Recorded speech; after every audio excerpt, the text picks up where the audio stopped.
Good morning students. Welcome to Maratha Vidya Prasarak Samaj, KTHM College, Nasi. It's a department of zoology.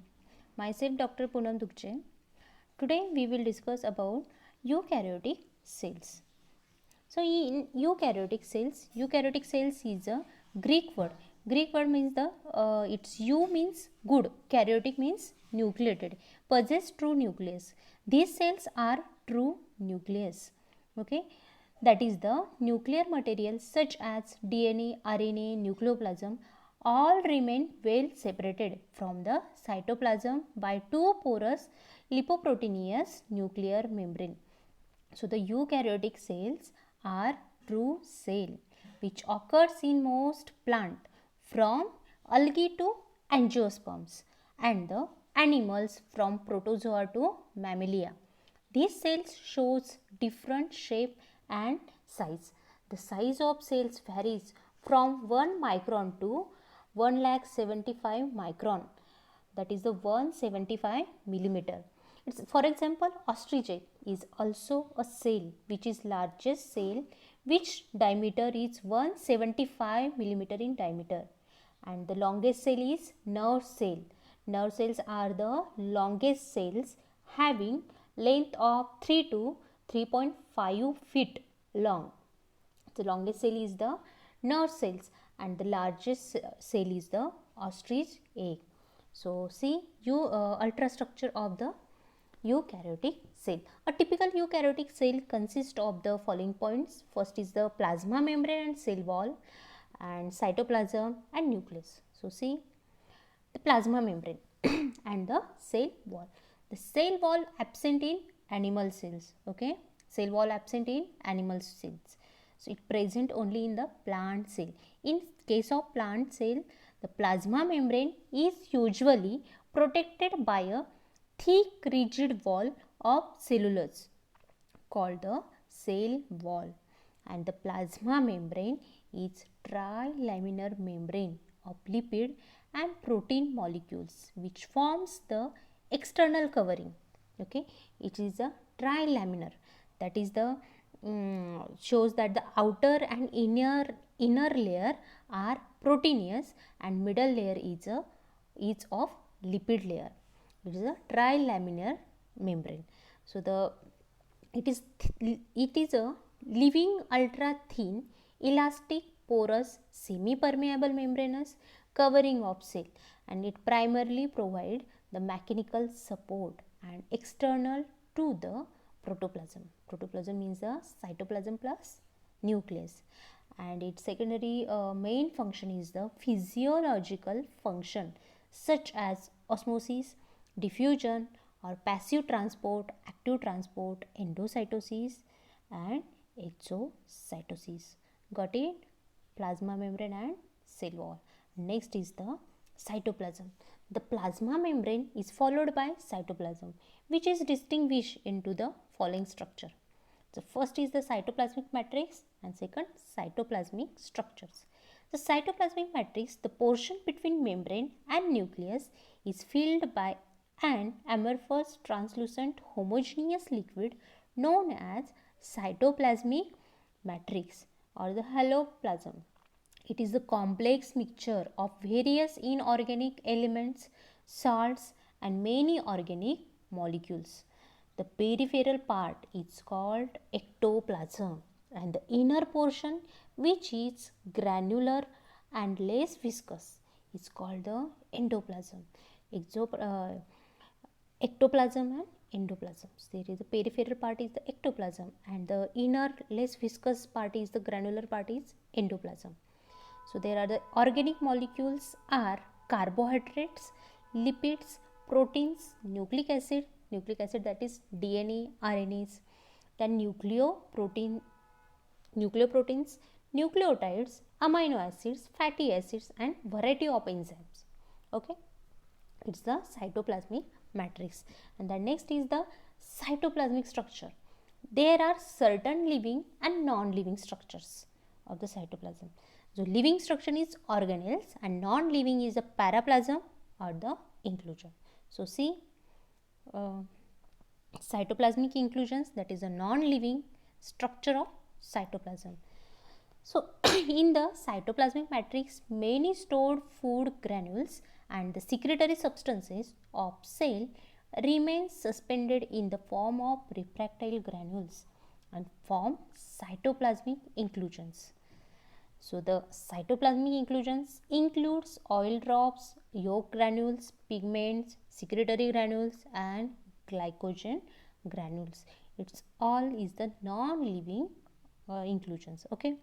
Then next is the cytoplasmic organelles is the living structure of cytoplasm. The most cytoplasmic organelles are endoplasmic reticulum, ribosomes, Golgi complex, lysosomes, mitochondria, plastids, centrioles, cytoplasmic vacuoles, microtubules, basal granules, cilia and flagella.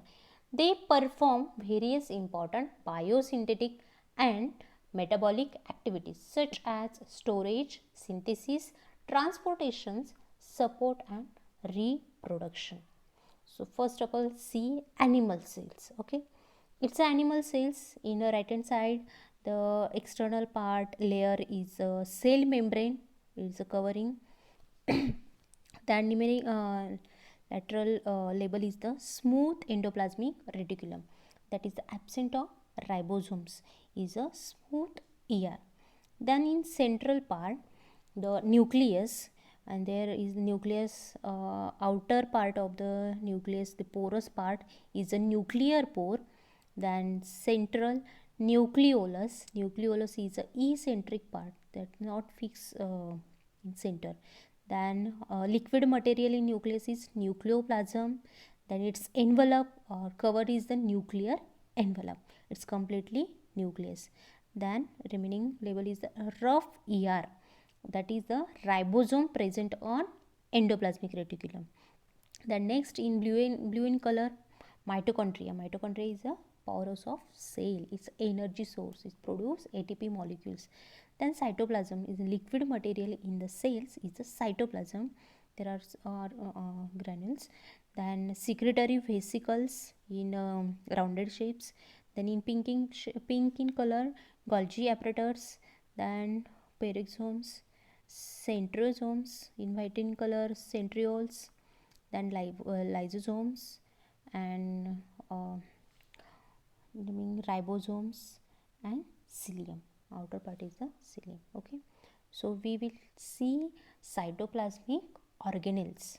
So first organelle is a endoplasmic reticulum. Okay, so first living organelle is the endoplasmic reticulum.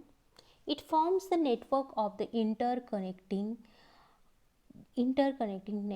connecting tubules and vesicles. So after each cell division, it forms a nuclear envelope around the chromosomes, that is the nucleus, and new plasma membrane between the dividing cells.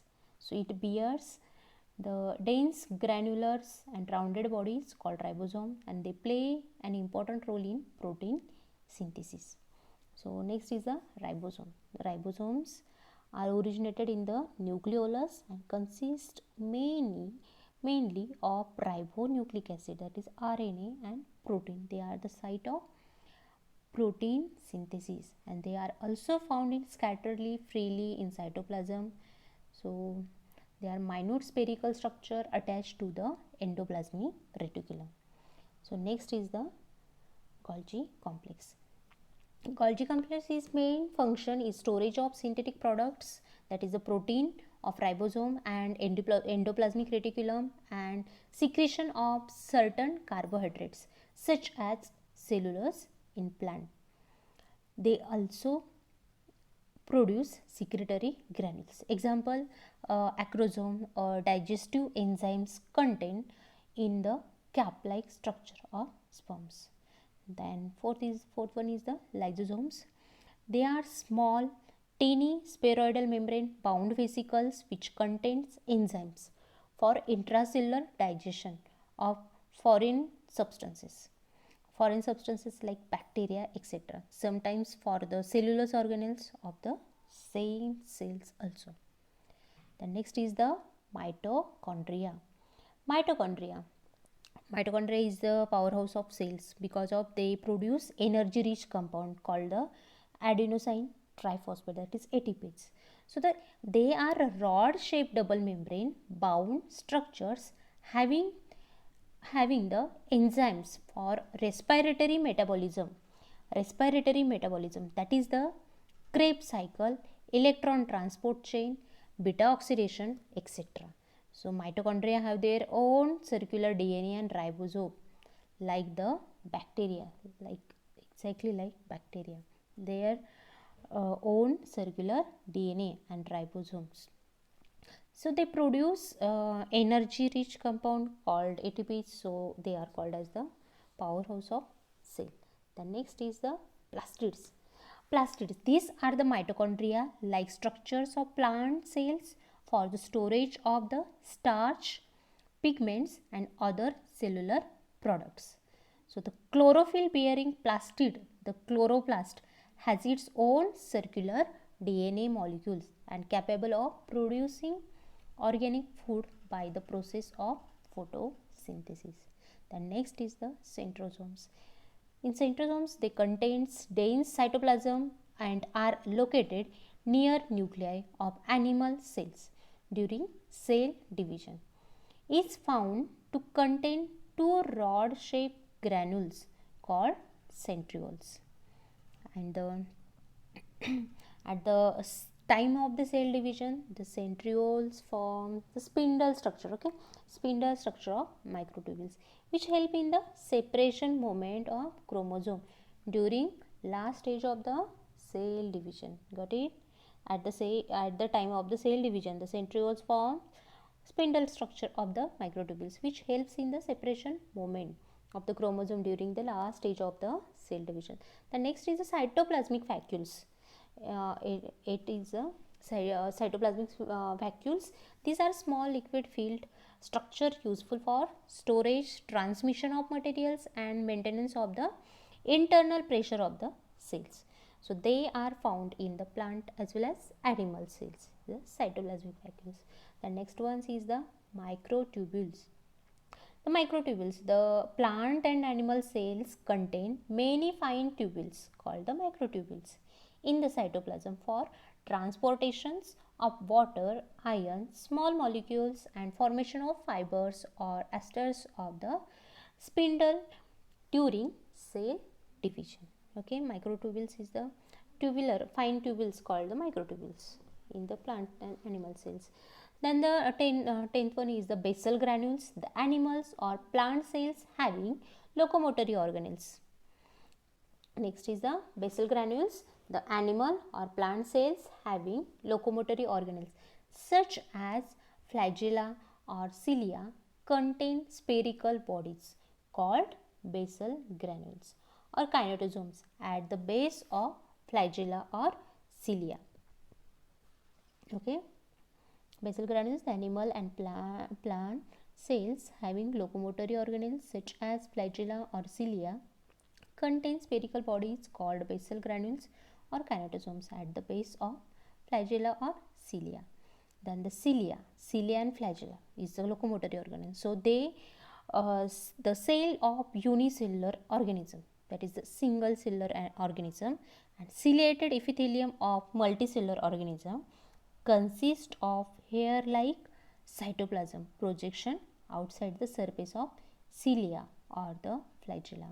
Epithelium cells present in intestinal wall. Okay, so there are the presented ciliated epithelium and its multicellular organism consist of hair like cytoplasmic projection outside the surface of cilia or the flagella. They are useful for locomotion. Okay, it's useful for locomotion. Got it? So third one is the nucleus. First is plasma membrane, second is cytoplasm, and third is nucleus, is the middle part. It is usually a spheroid centrally located cellular components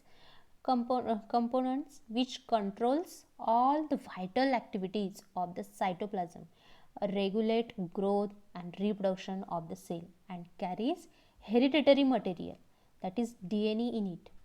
So the nucleus consists of the following structures. First structure is the nuclear membrane or the envelope. It's the outer layer of the nucleus. The nuclear envelope or the nuclear membrane. It is perforated envelope occurs around the nucleus and made up of two lipoproteinous membranes. It is the perforated envelope occurs around the nucleus and made up of two lipoproteinous membrane, and these membranes provides selective continuity between nuclear and cytoplasmic material. Okay, then it is continuous with ER, so continuously ER. So next is the nucleoplasm. Next, nucleoplasm and chromatin fibers.